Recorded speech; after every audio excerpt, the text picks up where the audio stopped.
Good morning जय जगन्नाथ। सेबेठार मुझे फांका हो पार नी आज टी फांका हेली तो भाविली आपण मान सहित टी कथा देवी। तो आज सकाल मु उठिकी मोर नित्यकर्म सारिकी टिफिन बनैली। बापा मो स्वामी और दियर खाई ड्यूटी पड़े छुआ भी खाई शोई पड़ा। एबे 9:15 तो मु भाविली आज रेस्ट न नहीं कि आप सहित किसी कथा ही। तो कौन कह मुना माने मो टाइटल रखनी कि माने मो यूट्यूब चैनल ना रखनी कि ओडिशा झील सूरत बहु से भी किसी अच्छी माने किसी रहस्य अच्छे मु केमतिया एठी माने एठिकार छुआ को मुझे जानिली कौन कली से विषय किसी कहबी। तो मुना तमिलनाडु जॉब करे तमिलनाडु जॉब करी।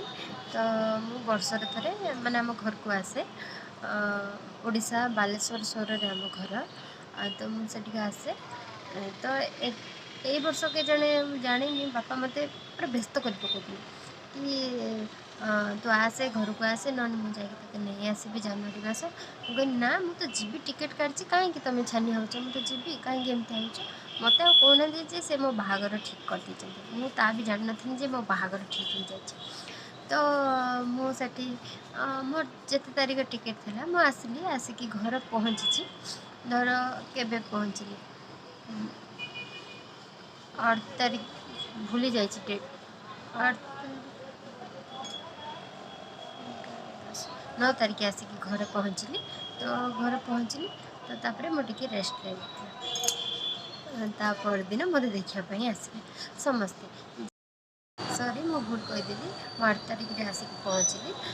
तो 9 तारीख से देखापी आसले जी मो शाशु शशुर स्वामी आ मड़ासुर से आसले सब देखापी। तो देखिए सांगे सांगे से सब डिसाइड करदेले कि केबे लग्न धरा हम केबे बाहागर हम। तो सांगे सांगे से दिन 9 तारीख था से कहले काली लग्न धरा।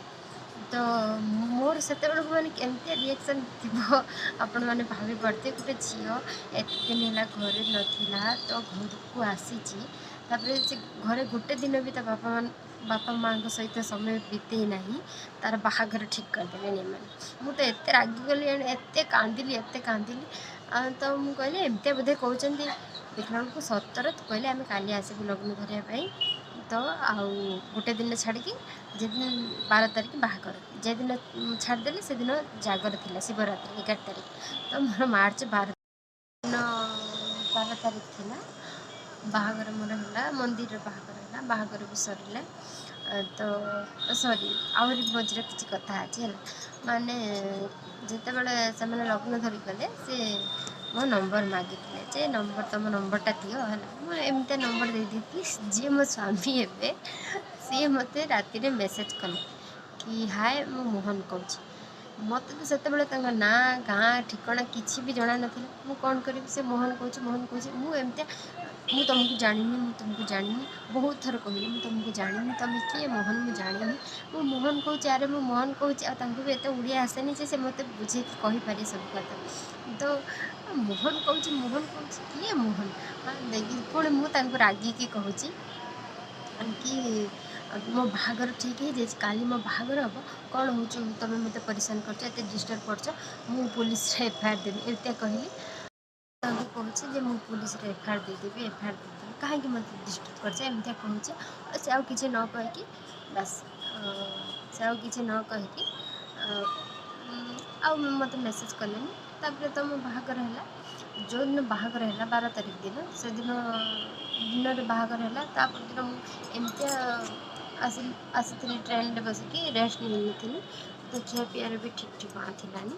तो एते माने राति मत एत मुंड बथा है कि एत मुंड बथा है जे मुझे माने घरे पहुँच जाइए मो मुंड एत बथा मुझे ही एमती पड़ जापर मुझे जानी मो सांगर कौन है मत उठे नहीं से हस्पिटाल जाइए कौन कर मुझे जानी मोर होश आसला बेलू मो देह सेलाइन लगी।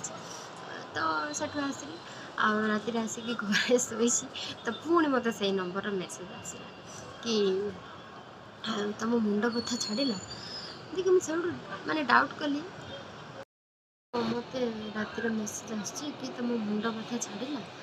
ସେଠୁ ମୁଁ ଡାଉଟ୍ କଲି କି ମୋ ମୁଣ୍ଡ ବିନ୍ଧୁଛି କେବଳ ତ ଆମ ଘର ଲୋକ ଜାଣିଛନ୍ତି ଆଉ ଆମ ଶ୍ୱଶୁର ଘର ଏଇଠିକା ଲୋକ ଜାଣିଛନ୍ତି। ମୋତେ ପୁଣି ଏଇ ଛୁଆଟା କ'ଣ ମେସେଜ୍ କରି କହୁଛି ତମ ମୁଣ୍ଡ ବଥା ଛାଡ଼ିଲା କି?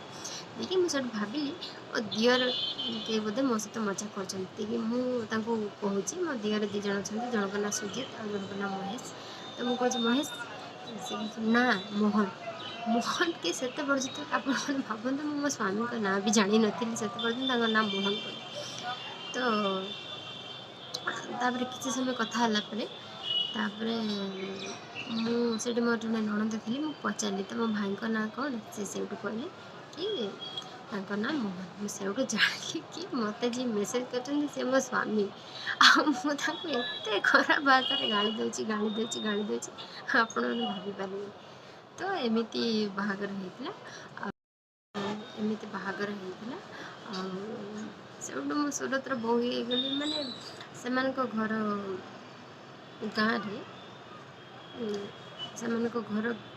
ଗାଁରେ କିନ୍ତୁ ସେମାନେ ସମସ୍ତେ ଆସିକି ଏଠି ସୁରତରେ ରୁହନ୍ତି। ଏମାନଙ୍କ ଜନ୍ମ ବି ଏଇଠି ହେଇଛି। ମାନେ ବାପା ବାହା ହେଇକି ମାଆଙ୍କୁ ନେଇକି ଆସିଲା ପରଠୁ ସେମାନେ ଏଇଠି ଅଛନ୍ତି ଆଉ ଘରକୁ ଯାଇନାହାନ୍ତି।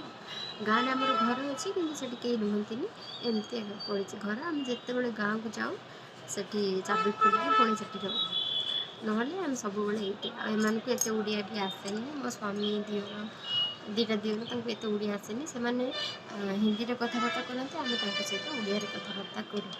ଆଉ ଏମିତି ମୁଁ ଆସିକି ଏଠି ବୋହୂ ହେଇଗଲି ଆଉ କ'ଣ କରିବି। ଆଉ ଯାହା ହଉ ଆଉ କିଏ ଝିଅ ହେଇଥିଲେ ବି ଆସିକି ରହିପାରିନଥାନ୍ତା। ମୁଁ ବାହାରେ ଥିଲି, ବାହାରେ ଜବ୍ କରୁଥିଲି, ତ ଆସିକି ଏଠି ଭଲସେ ଆଡ଼ଜଷ୍ଟ କରିକି ରହିଗଲି। ଏମିତି ହିଁ ହେଲା ମୋର ବାହାଘର। ମୁଁ ସୁରତରେ ବୋହୂ ହେଇଗଲି। ତ ଏଇଠି ଅଛି ଆଉ ଇଏ ହେଲା ମୋ ୟୁଟ୍ୟୁବ୍ ଚ୍ୟାନେଲ୍ ନାଁ କି ଓଡ଼ିଶା ଝିଅ ସୁରତ ବୋହୂ। ତ ଆପଣମାନଙ୍କୁ କେମିତି ଲାଗୁଛି ମୋ କଥାବାର୍ତ୍ତା ତ କମେଣ୍ଟ କରିକି କହିବେ। ଆଉ ପ୍ଲିଜ୍ ମୋ ଚ୍ୟାନେଲ୍କୁ ସବସ୍କ୍ରାଇବ୍ କରନ୍ତୁ, ସେୟାର କରନ୍ତୁ, ଲାଇକ୍ କରନ୍ତୁ। Thank you.